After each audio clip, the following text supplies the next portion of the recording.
Hey, this is Robert, and welcome to today's show. The Electoral College. Many groups in the past have tried to get rid of it. Many today are trying to change it. The topic became alive again in 2016 with the electoral victory of Donald Trump, while Hillary Clinton received the popular vote edge. Now presidential candidate, Massachusetts Senator Elizabeth Warren tweeted a couple years ago, and I quote, "In 2016, nearly 3 million more people voted for Hillary Clinton than Donald Trump, but Trump took the presidency. That's not exactly the sign of a healthy democracy. Democracy hangs on the idea that whoever gets the most votes wins." Is that true? Joining me to take a deeper look at the Electoral College is Trent England. Trent is the director of the Save Our States project at the Oklahoma Council of Public Affairs, and he's an attorney.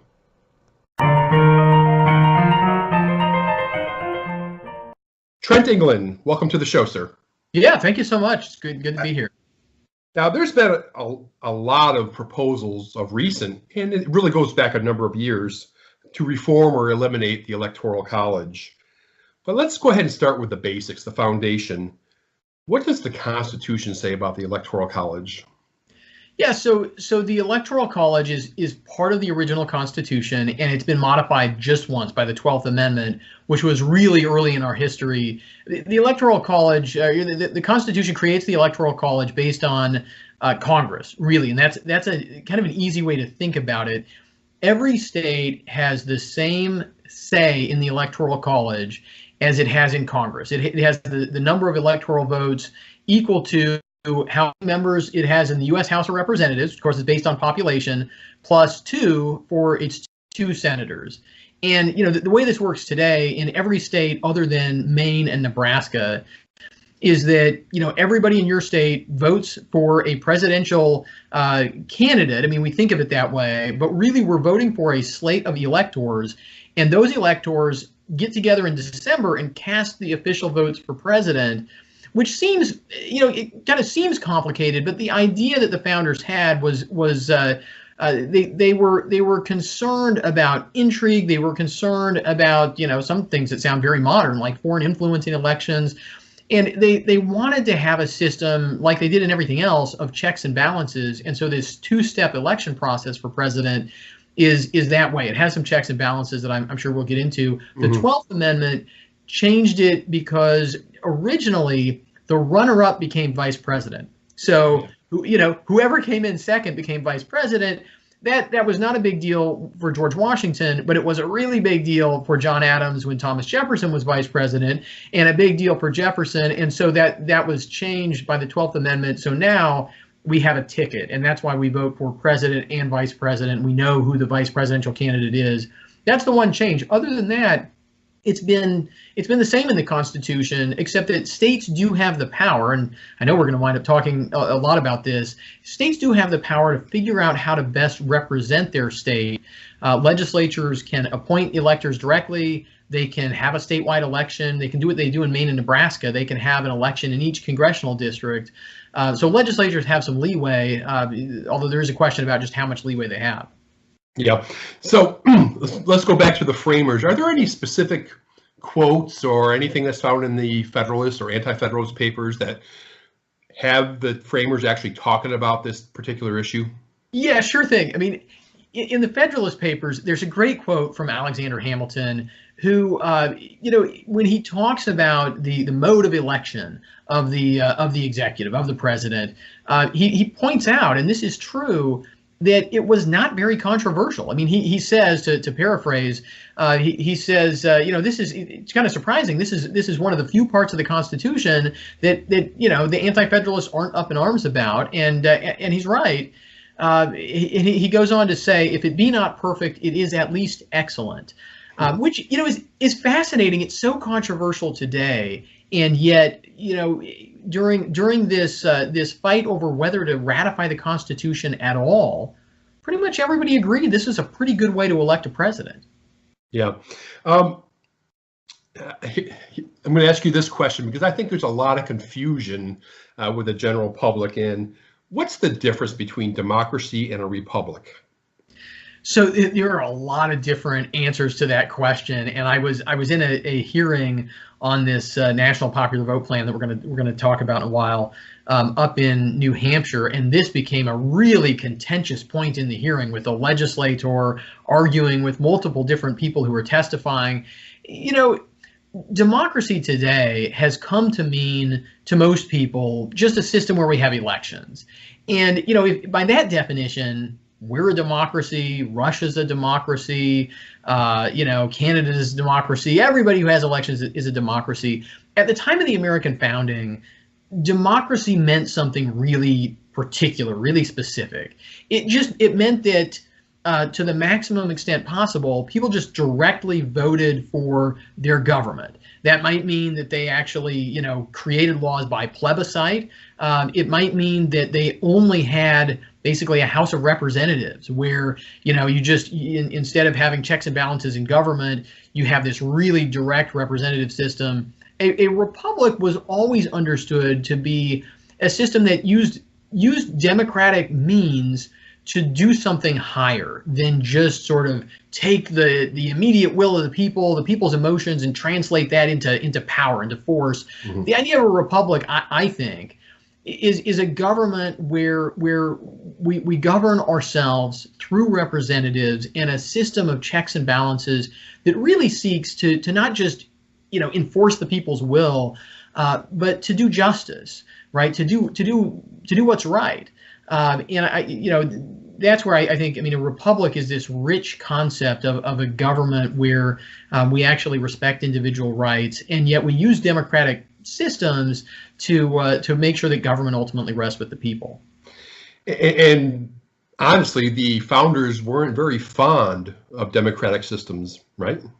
Oh yeah, for folks who study history, I don't think anybody who really studies history seriously can be very fond of anything like direct democracy, because it never works.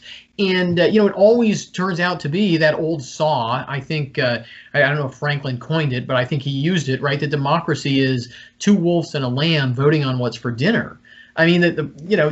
Some people miss the fact that the most undemocratic part of the United States Constitution is the Bill of Rights, because the Bill of Rights says, I don't care what kind of a majority you have. You can't establish a church. You can't infringe on freedom of speech, right? You can't search somebody's home without a warrant, good reason, right? That's anti-democratic, and yet that is at the heart of our republic. You kind of touched on in the first question about how the Electoral College works. Is there any other details that you think you need to add to that? The Electoral College does a lot of things. It creates a lot of incentives in our system that I think are really important. Mechanically, it is important to remember that electors are real people. States actually, you're actually electing electors who cast those electoral votes. And sometimes we've had protest votes. Even just in the last election, you have an elector who gets elected, who's supposed to vote for Hillary Clinton and then votes for somebody else, and people get mad about that. It's never amounted in the modern era to anything more than just somebody making a protest. That has never actually swung an election. But electors are allowed to do that, though, right? There's a debate over this. A lot of states have passed state laws that say that electors are pledged, that they're required to vote for the candidate of the political party that nominated the elector, and therefore the candidate who won that state. There's some litigation going on right now over whether those laws are valid, and it's an interesting question, because it gets to the heart of how much power do state legislatures really have to control the Electoral College. Is the Electoral College supposed to be a deliberative body? The founders kind of thought that it would be that, but it never worked out that way. And even in their own era, right? Even when the American founders and the framers of the Constitution were involved in the process, once they set it up, they didn't use it as a deliberative process. Everybody, it just wasn't really a natural way to work it out. Once you were beyond George Washington, and everybody knew that they were going to deliberate and choose George Washington, so it didn't really matter then. Yeah, I mean, it is. I mean, I think one of the important things about the Electoral College is that while it seems a little bit complicated, and I'll go back to kind of where I started. It's a lot like Congress. It's a two-step system, Yeah. and it's actually not as unusual as people think. Well, piggybacking on that, are there any other countries that do anything like this? Yeah. Well, I mean, yeah. I mean, first of all, every parliamentary system where there's a prime minister, that prime minister is not directly elected. The prime minister is elected through a two-step process. Now, the framers of the Constitution deliberated that kind of a system, and they decided they didn't want Congress to have so much direct control over the president. So they created the Electoral College, like this sort of separate temporary Congress to choose the president. But every parliamentary system is a two-step geography-based, at least to some degree, geography-based system. And my favorite example is India. India is a young country, created its constitution after they won independence from Great Britain just in the 20th century. And when they set up their presidential election system, they created what they call sometimes an electoral college. It's based on geography, and it's based on a two-stage election because India is very big. It's very diverse. People in the north speak a different language than people in the south, and actually people in the middle. I mean, there are dozens of languages spoken in India. There are multiple religions practiced there. The big risk to Indian politics is regionalism, and I think that's actually a risk to American politics too. And to defeat regionalism, or at least to moderate it as much as they could, they created an electoral college system that it's not exactly the same as ours. It's a lot more complicated, frankly, but it does the job. Let me ask you about Canada real quick. I've heard people say, and I don't know if this is true or not, that whoever Toronto votes for, that's who the prime minister or president is up there. So Canada has a strictly popular vote.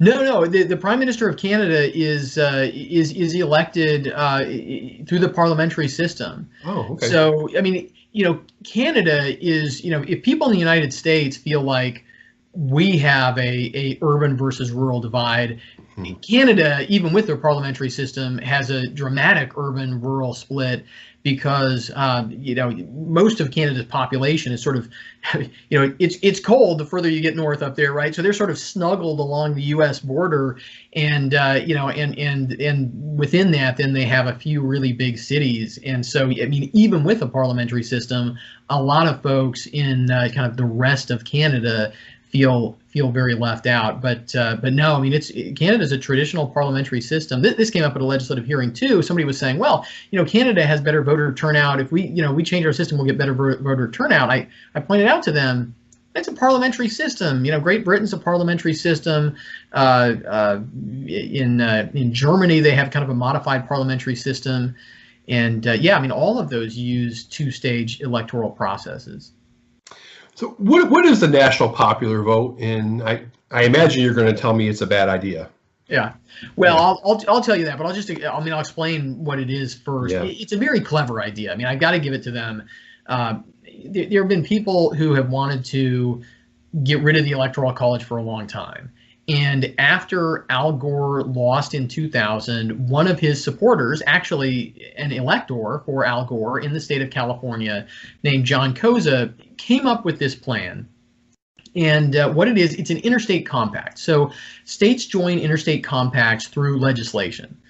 So basically, it's state legislation that would create an agreement among the states that adopt that legislation. And what it says is that we pledge as a state to ignore how people vote in our own state and to instead appoint our electors based on whichever candidate wins the most votes nationwide. So the idea is, without amending the Constitution, without going through any of the Article 5 processes to change the Constitution, they're just going to sort of, I don't mean to use this in such a pejorative way, but to sort of hijack the Electoral College in order to turn it into the direct election of the president. So I mean, it's, in that sense, it's clever. It claims to use the power that state legislatures have to decide how to appoint their electors. And it creates an agreement among a group of states that only takes effect if it's passed by enough states that they equal 270 electoral votes, which controls the outcome. So states can pass this, and 11 states so far, plus the District of Columbia, have done that, but it doesn't have any effect on elections unless they have enough states pass it that they actually would control the outcome at that point. So it's clever. We can talk about the constitutional problems with it, the practical problems with it.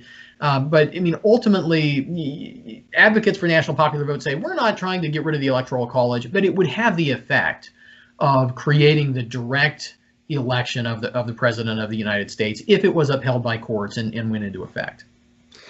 Now, I've heard a lot of people say this in the past, that the best explanation for the Electoral College is slavery. Any truth to that?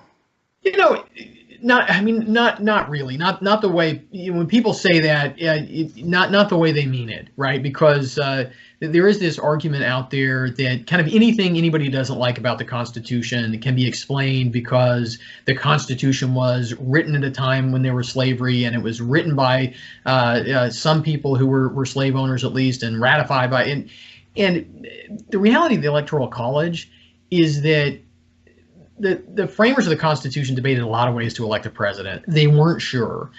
It was not a North-South divide. And this is true even of the Great Compromise that created Congress, which the Electoral College is based on. It was not a North-South debate. And this is where sometimes people know enough history to be dangerous. I mean, the fact is, if you go back and look at the Constitutional Convention, these were big state, small state debates, and there were big and small states in the North. Most of the Southern states, if you only counted their non-slave population, tended to be smaller, but there were still states in the South that were bigger than some of the states in the North. And so, claiming that these compromises are based on slavery is, at best, a kind of a half-truth. And really, with the Electoral College, I mean, this is something that was promoted by none other than Alexander Hamilton, who was against slavery, who missed part of the Constitutional Convention because he was at an anti-slavery meeting. So, I think it's unfortunate that people go there because it really doesn't explain what was going on at the Constitutional Convention. It certainly doesn't explain what's going on today. Yeah, it sounds like you need a little bit of understanding of history to really feel that, right? Another thing critics like to say is that, I'm in the state of Florida. State governors are elected by counting all the voters equally. So why not the president? Yeah. Well, I mean, here is where bigness just matters. And and it really does in politics. I think, you see it the most if we shrink ourselves down and think about, and I guess it depends on what kind of a city you live in, but if we think about a city council seat or a town council or a county commissioner, at the most local level in government, this is actually true in states like New Hampshire in their legislature. If an elected person has a few thousand people that they represent, that's a really different relationship than when you get to 30,000. Let alone when you get to 300,000, let alone when you get to 3 million, right? I mean, these are, people draw these analogies that just don't really fit. As the size of that area goes up, you have unique problems. So in a district of, a compact city council district with 3,000 people in it, or a legislative district in New Hampshire that has 3,000 people in it, regionalism is not really a big concern. And partisanship doesn't even matter that much. If you follow politics in New Hampshire, and Maine is a little bit like this, Vermont's like this even, they have wild swings in their legislatures because the districts are so small that people actually have personal relationships with their elected officials. And they don't, it doesn't matter as much if Jimmy's a Democrat or a Republican, because I know Jimmy and I saw him at the diner last week. And if he's not representing me well, I'm going to vote Jimmy out. That presidential politics doesn't work that way. Gubernatorial politics doesn't work that way. But at least in our states, we're a little bit less at a risk of regional politics. Once you get to the national level, there's a real risk that the interests of Florida are so different from the interests of Wyoming, which are so different from the interests of New York, that that it's better to have a system where you can't just win based on intense popularity in one region, but you actually have a system, and the Electoral College does this really well. I think it does it better than the founders ever imagined it would, that forces candidates to do what, they talk about expanding the map. Mm-hmm. Right. Every time we hear them talking about expanding the map or Howard Dean's 50-state strategy, it's the Electoral College that's driving that and driving them away from where they're most popular and into these areas where they're a little bit behind. It's profoundly healthy for our national politics.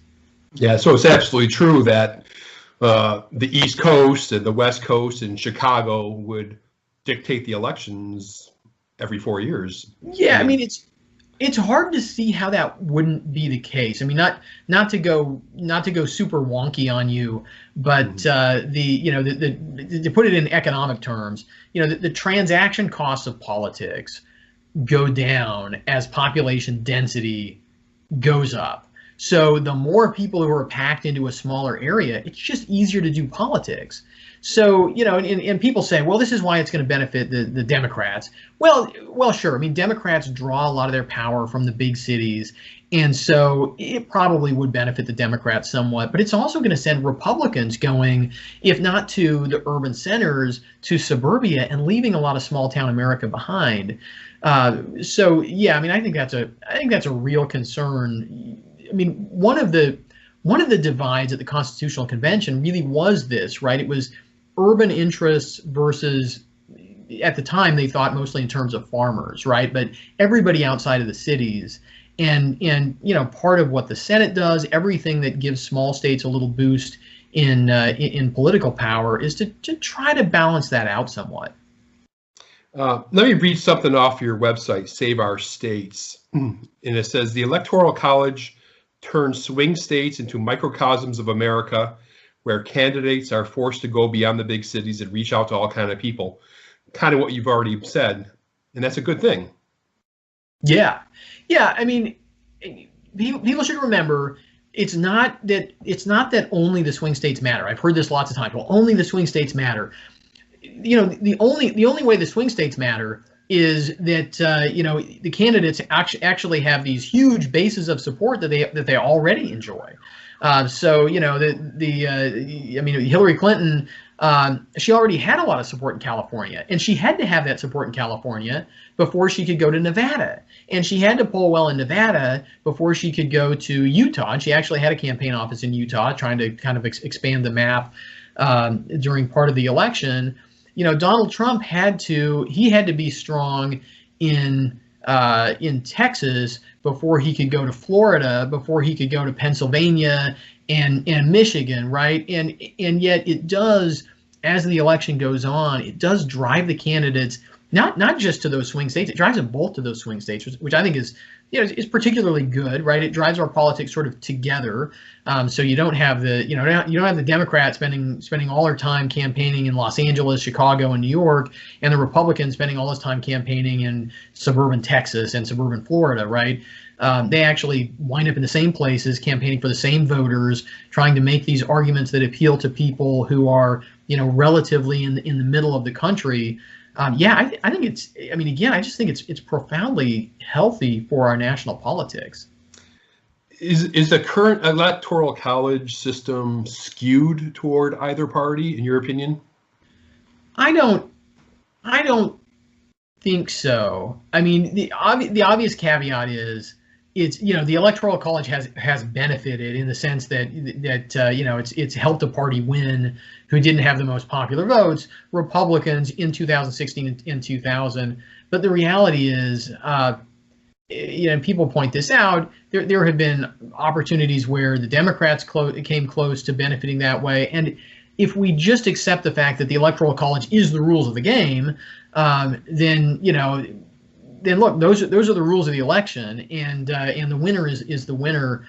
I mean, I think it's more important to think in terms of the interests or the people that it benefits. It certainly gives a boost to voters in smaller population states. It certainly gives a boost to kind of the middle of our political spectrum. I think benefits because of the Electoral College through the effect that we talked about, driving the candidates together. I mean, I think that's the real effect of the Electoral College, and then the parties try to, strategize around that, and the party that benefits is the party that does it better. Yeah. Now, piggybacking on that, concerning the election of Donald Trump, did the Electoral College function the way it was supposed to? Yeah, I mean, in this, my friends who are diehard Hillary Clinton people are not going to like this, but I think it's just inescapable that 2016 was really a triumph of the Electoral College, and a lot of the criticism of Hillary Clinton's campaign points this out, although they don't often go all the way and talk about the Electoral College. But look, I mean, Hillary Clinton ran a campaign that was designed to sit on a lead that it turned out she didn't really have. And, the Electoral College rewards candidates for reaching out, and it rewards candidates for being aggressive in the sense of, going to a state where you're slightly behind and trying to effectively make your argument to win over some of those voters who are undecided. And I mean, Donald Trump did that. Donald Trump won states that Republicans hadn't won in a generation. Yeah. Pennsylvania, Michigan. That was. In Florida.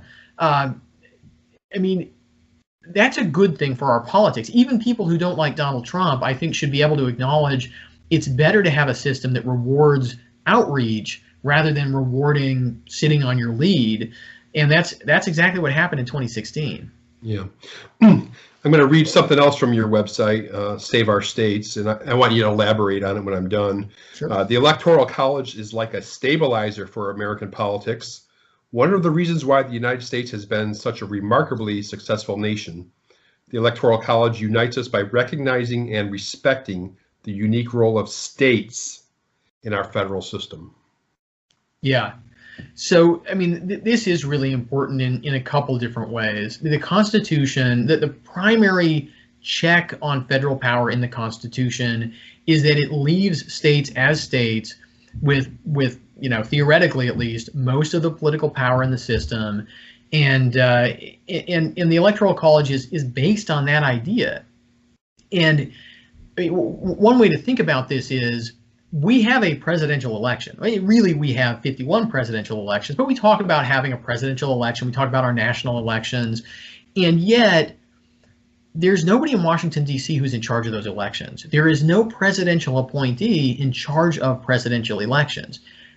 I mean, nobody's going to disagree with us, right? That's a really good thing. Yeah. And I follow the news around the world, and I mean, over and over again, you see these countries where the president controls his own reelection, and obviously, whether or not there's actual chicanery involved, people don't trust it. We have this decentralized system because of the Electoral College, because the Electoral College makes this 50 different elections in the states, and then Washington, D.C. has their electors as well. And so 51 different elections, that allows power over election administration to stay at the state level. And I think that's one of the best features of this whole system that oftentimes is overlooked. Okay. Trent, any final thoughts? Anything I didn't ask you which you probably should talk about? Yeah, I mean, you mentioned what I've written about the Electoral College being like a stabilizer, and I like to think I'll leave you with this visual because you're in Florida, and so I can talk about sailboats. Here where I am in Oklahoma, people give me blank stares.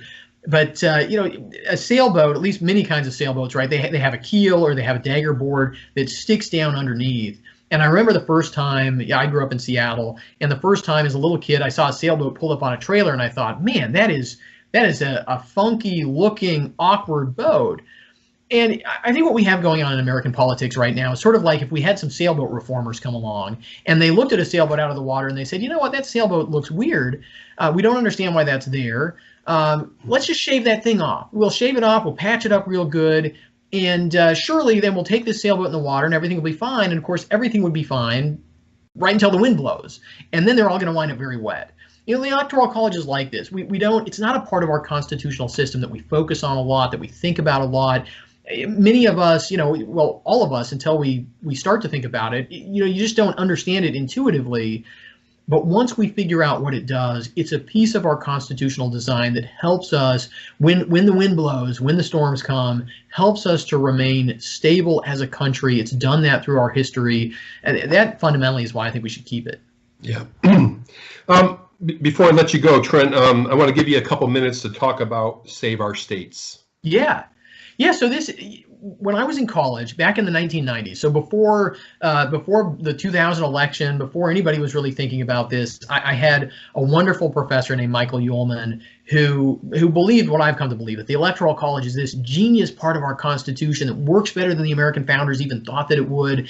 And he told us in class about these fights that had been had in the 1970s in Congress over an attempt to get rid of the Electoral College, and it triggered my imagination. I thought, here's something that I've never thought about before, but it's actually important, and it kind of captures the genius of the American founders, and I wanted to learn more about it. And then along comes Bush versus Gore in that election, and so this became an interest of mine. And I was working for a think tank in Washington State, and National Popular Vote came on the scene, this very clever effort to try to sort of nullify the Electoral College in place. And I created Save Our States to be the voice of the argument against National Popular Vote and for the Electoral College. And so we actually are migrating our website over to the Oklahoma Council of Public Affairs website. So folks can go to the Oklahoma Council of Public Affairs website on our projects tab and find it. But the best place to find out about Save Our States, we have a Facebook page. Folks can go on Facebook and just search for Save Our States. And I share really whatever I can find about the Electoral College and this argument, the legislation in different states. I give some live video updates when I'm out in state capitals. Just try to help people understand this and be a part of the fight to defend the Electoral College if they want to. Yeah, really important stuff in this day and age for sure. And I wanted to thank you, Trent England, for sharing your thoughts with us today and providing your expertise. I appreciate it. It's my pleasure. Thank you so much. Always glad to be on the program. It's great.